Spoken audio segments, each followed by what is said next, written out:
Hello student, আজ আজ আজ আমি আলোচনা করব ত্রিকোণমিতির প্রাথমিক যে চ্যাপ্টারটা, সেই চ্যাপ্টারটার কিছু ইম্পর্ট্যান্ট বিষয়বস্তু যেগুলো তোমাদের যে মধ্যশিক্ষার বইয়ে আছে, বই যেটা আছে সেই বইয়ে ডিটেলস উল্লেখ করা নেই, তো সেগুলো একটু জানার দরকার। যেগুলো হচ্ছে সাইন,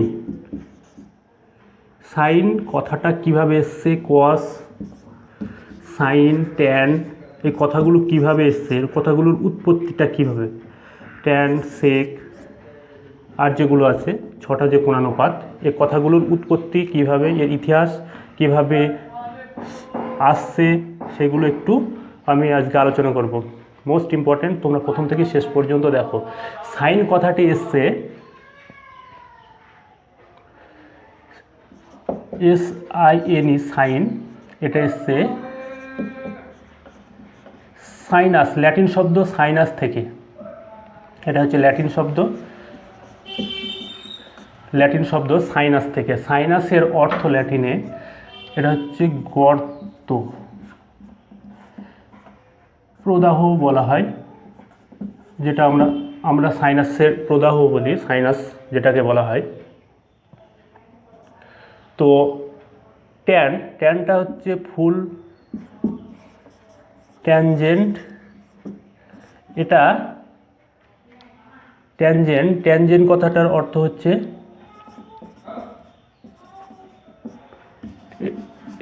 ল্যাটিন শব্দ ট্যানজেরি থেকে এসছে,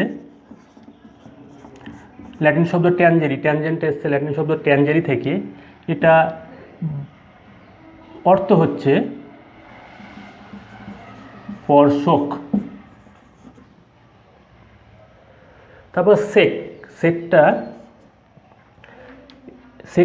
এসছে ল্যাটিন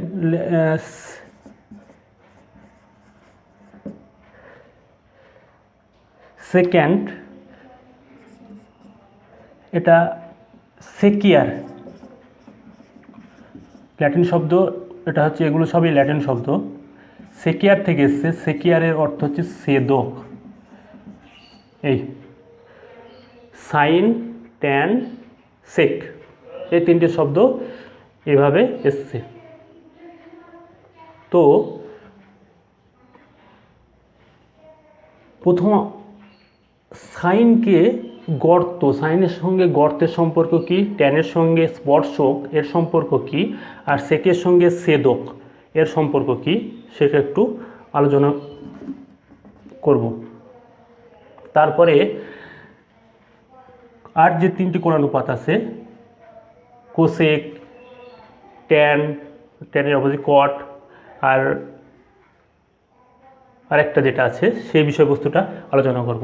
তো প্রথম যেটা আমি বললাম সেটা হচ্ছে এটা। তাহলে সাইনের সঙ্গে গর্তের সম্পর্কটা একটু আলোচনা করি, ট্যানের সঙ্গে স্পর্শক এর সম্পর্কে একটু আলোচনা করি, আর সেকের সঙ্গে ছেদক এর সম্পর্কটা একটু আলোচনা করি। এই যে ত্রিকোণমিতিটা আমরা পড়ি, উপমহাদেশের গণিতবিদ আর্যভট্ট এই ত্রিকোণমিতির উপর প্রচুর অবদান আছে। আর্যভট্ট প্রথমে এই নামগুলো আর্যভট্টই মোটামুটি দেন, তারপরে সেটা বিভিন্ন ভাষায় অনুবাদ হয়ে বিভিন্ন জায়গায় এসছে। তো প্রথমে সাইনের সঙ্গে গর্ত সম্পর্কটা দেখা যাক। একটা আর্যভট্ট একটা একক ব্যাসার্ধের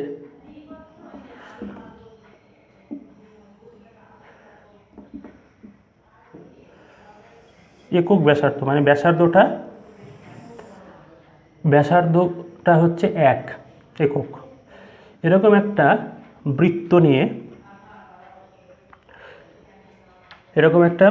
বৃত্ত নিয়ে একটা, এটাকে স্পর্শক বলা হয়, এটা স্পর্শক নাম। আর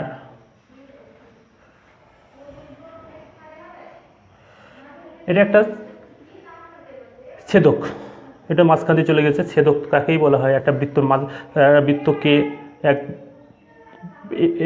এক প্রান্ত থেকে অপর প্রান্ত যদি মধ্যে দিয়ে চলে যায় সেটা ছেদক। আর স্পর্শক হচ্ছে একটা বিন্দুতে স্পর্শ করলে সেটা হচ্ছে স্পর্শক। তাহলে এটা হচ্ছে স্পর্শক আর এটা হচ্ছে ছেদক। এবার আমি এটা ও কেন্দ্র দিচ্ছি, এই স্পর্শকটার নাম দিচ্ছি টি টি ড্যাশ, আর ছেদকের নাম দিচ্ছি এস, এটা হচ্ছে এস ড্যাশ, এখানে ও। আর এখানে ব্যাসার্ধ কোনগুলো, এখান থেকে এগুলো ব্যাসার্ধ, এখানে এ, এখানে বি, এখানে সি, এই বিন্দুটাকে সি নাম দিলাম। এখান থেকে এটা টানছি সি সি ড্যাশ, এটা একটা জ্যা, এটা যেটা টানা হলো এটা একটা জ্যা, সি সি ড্যাশটা একটা জ্যা। এখানে এই বিন্দুটার নাম দিচ্ছি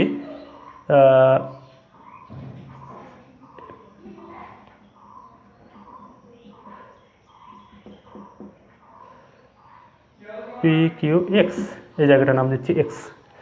এইবার যেটা আমি এঁকেছি এখান থেকে ট্যানটা আগে বলি, ট্যান, এরা যদি আমি এই অ্যাঙ্গেলটা যদি থিটা বলি, ট্যান থিটা, ট্যান থিটা মানে লম্ব বাই ভূমি। লম্ব কোনটা, আমার টার্গেট এই বৃত্তর ব্যাসার্ধটাকে কাজে লাগাবো, লম্ব ভূমি যে কোনো একটার মধ্যে লম্ব ব্যাসার্ধটা কাজে লাগাবো। তাহলে এখানে ব্যাসার্ধ হচ্ছে কোনটা, নিচে ও এ ভূমি, ও এ ব্যাসার্ধ, আর এই ও এ ব্যাসার্ধ সাপেক্ষে লম্ব কোনটা, লম্ব হচ্ছে বি এ। বি এটা এখানে কিসের কাজ করছে, যেহেতু ওই এটা হচ্ছে এখানে এক, আর বি এটা কি, বি এটা এখানে তো স্পর্শক, বি এটা এখানে তো স্পর্শক, এই স্পর্শকটা যদি আমি বাড়িয়ে দিই বি, এটা এটা তো এখন স্পর্শকের কাজ করছে। তাহলে সেই জন্য ট্যান এর সঙ্গে এটাই স্পর্শকের সম্পর্ক, এইভাবে এসছে। আর্যভট্ট এইভাবে সম্পর্কটা দেখিয়েছিলেন। তারপরে সেকের সঙ্গে, সেক থিটার সঙ্গে ছেদকের সম্পর্কটা একটু দেখাই। সেক থিটা, সেক থিটা আমরা কি জানি, সেক থিটা মানে অতি বাই ভূমি। আমি বললাম এর মধ্যে যেটা যে কোনো একটা জায়গায় আমি অতিভুজ ভূমির মধ্যে যে কোনো একটা সুবিধাজনক জায়গায় আমি এই বৃত্তের ব্যাসার্ধটা ব্যবহার করব। তাহলে আমি যদি ভূমিটাকে বৃত্তের ব্যাসার্ধ হিসাবে ব্যবহার করি ভূমি, তাহলে এইটা হচ্ছে ভূমি, ও এটাকে ব্যবহার করছি এখানে। আর অতিভুজ তাহলে কত, ওবি, ওবিটা তো এটা কি, ওবিটা তো ছেদক, ছেদকের কাজ করছে, এটা ছেদক বাই এক মানে হচ্ছে ছেদক। 3 নাম্বার যে ব্যাপারটা আসছে, 3 নাম্বার যে ব্যাপারটা বলবো সেটা হচ্ছে সাইন, সাইন থিটা, সাইন থিটার সঙ্গে তাহলে স্পর্শকের সঙ্গে ট্যানের সম্পর্ক এটা এইভাবে দেখানো হয়েছে, সেকের সঙ্গে ছেদকের সম্পর্ক এইভাবে এসছে, আর্যভট্ট এইভাবেই দেখিয়েছেন। নেক্সট যেটা বলা হবে সেটা হচ্ছে sine theta. Sine theta, sine theta এখানে সাইন মানে কত, সাইন মানে আমি বললাম লম্ব বাই অতিভুজ। লম্ব কোনটা, আমি বললাম এই দুটোর মধ্যে একটাকে আমি এটা ব্যবহার করব, এর একক যে ব্যাসার্ধ মানে ব্যাসার্ধ যে একক সেটা আমি ব্যবহার করব। আমি প্রত্যেকটাই নিচেরটাই ব্যবহার করছি ব্যাসার্ধটা। তাহলে অতিভুজ যদি এখানে এক হয়, অতিভুজ কোনটা, লম্ব, অতিভুজ, অতিভুজ হচ্ছে এইটা, এটাকে যদি আমি এক ধরি, এই এক হিসাবে নিই, তাহলে এর ক্ষেত্রে লম্ব কোনটা, এখান থেকে এইটুকু, তাহলে সিএক্স, সিএক্সটা হচ্ছে লম্ব, আর অতিভুজ হচ্ছে ও সি, এই যে ত্রিভুজটার ক্ষেত্রে ও সি। তাহলে সি এক্স, সি এক্স আর ওসি হচ্ছে এক। সি এক্সটা এখানে কী বা দেখতে চাই, সি এক্স, সি এক্স মানে জ্যায়ের অর্ধ, জ্যা অর্ধ, সি এক্স মানে হচ্ছে এখানে জ্যাটা টোটালটা জ্যা হচ্ছে সি সি ড্যাশ, এখানে জ্যায়ের অর্ধটা এখানে সি এক্স হিসাবে কাজ করছে। এবার জ্যা অর্ধর সঙ্গে গর্তর সম্পর্ক কী,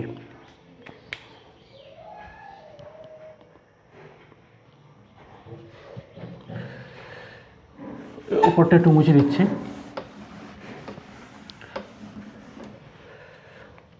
এখানে যে জ্যা অর্ধ বলা হয়েছে সাইন থিটার ক্ষেত্রে হলো জ্যা অর্ধ। আর্যভট্ট যখন এটা সাইন থিটাকে দেখিয়েছে সেটা বলা হয়েছে জ্যা অর্ধ, সাইনের মানে। পরে আরবীয় গণিতবিদরা এই জ্যা অর্ধ একটা নাম আরবি ভাষায় যে ওটাকে বলেছিলেন জাইব, এটা জ্যা থেকে জাইব, জাইব, এই জাইবে আরবি এটা গর্ত, আরবি অর্থ করলে ওটা হচ্ছে গর্ত। তারপরে এখান থেকে যখন ল্যাটিন ভাষায় অনুবাদ হয়েছে সেটা ওরা নাম দিয়েছে, গর্তর নাম দিয়েছে সাইনাস, সাইনাস, সাইনাস মানে গর্ত, গর্ত বা প্রদাহ। এবার এই সাইনাসের এসআইএন থেকে, সাইনাসের এসআইএন তাই আমরা সাইন হিসাবে ব্যবহার করি, এসআইএনই মনে ছিল, এসআইএনটাই আমরা সাইন হিসাবে ব্যবহার করি। এইভাবে সাইন, ট্যান আর সেক এর হিস্ট্রিটা এইভাবে এসছে। এবার নেক্সট যেগুলো আছে সেগুলো একটু আলোচনা করছি।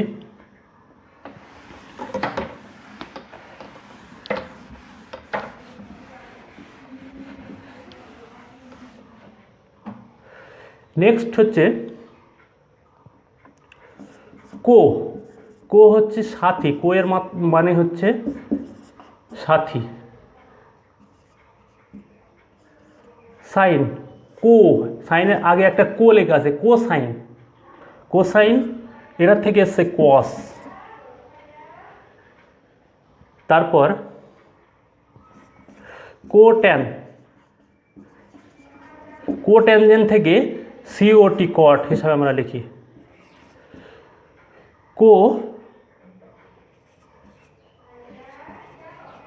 কোসেকেন্ড,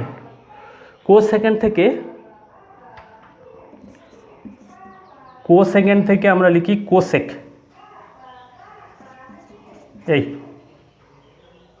কিন্তু এর সঙ্গে সাইনের সঙ্গে কস, সাইনের সঙ্গে কস, এর হচ্ছে সাইনের সাথী কস, ট্যানের সাথী কট, সেকের সাথী কোসেক। কেন এটা বলা হচ্ছে, একটা যদি সমকোণী ত্রিভুজ আমি নিই, এ বি সি, এই সমকোণী ত্রিভুজের এটা 90 ডিগ্রি, এটাকে যদি আমি আলফা বলি, থিটাই বললাম, আর এটাকে যদি আমি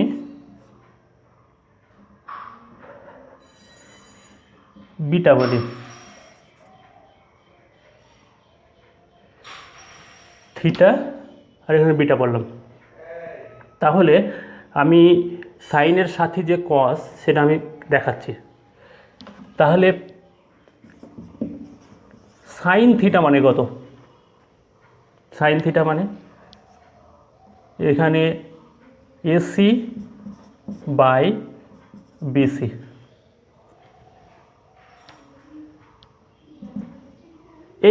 এই কোণের কস কত আবার দেখছি, এই কোণের কস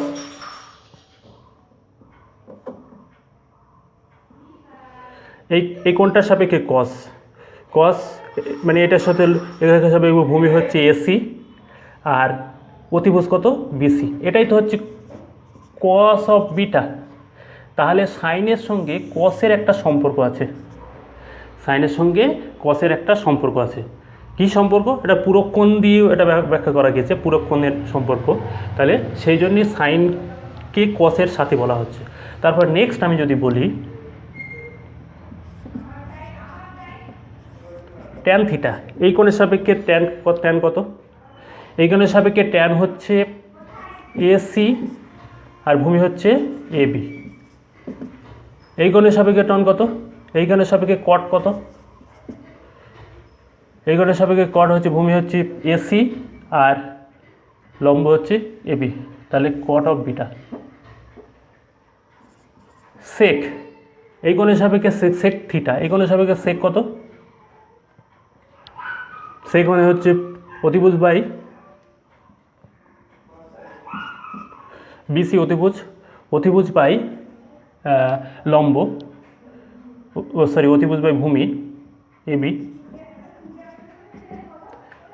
আর এই কোণের সাপেক্ষে কোসেক কত?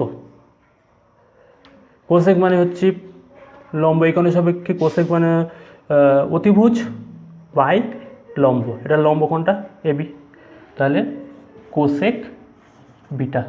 এই তাহলে দেখা গেল সাইনের সঙ্গে কোসেকের, ট্যানের সঙ্গে কটের, আর সেকের সঙ্গে সাইনের সঙ্গে কসের, ট্যানের সঙ্গে কটের, আর সেকের সঙ্গে কোসেকের একটা সম্পর্ক রয়ে গেছে। সেই জন্যে এগুলোকে বলা হয় কো মানে সাথী। সাইনের সাথী কস, ট্যানের সাথে কট, আর কোসেকের সাথে সেক। এটা খুব জানার ইম্পর্ট্যান্ট জায়গা, এগুলো ভালো করে তোমরা বুঝতে না পারলে প্রথম থেকে আরেকবার সেকেন্ডবার দেখে নেবে।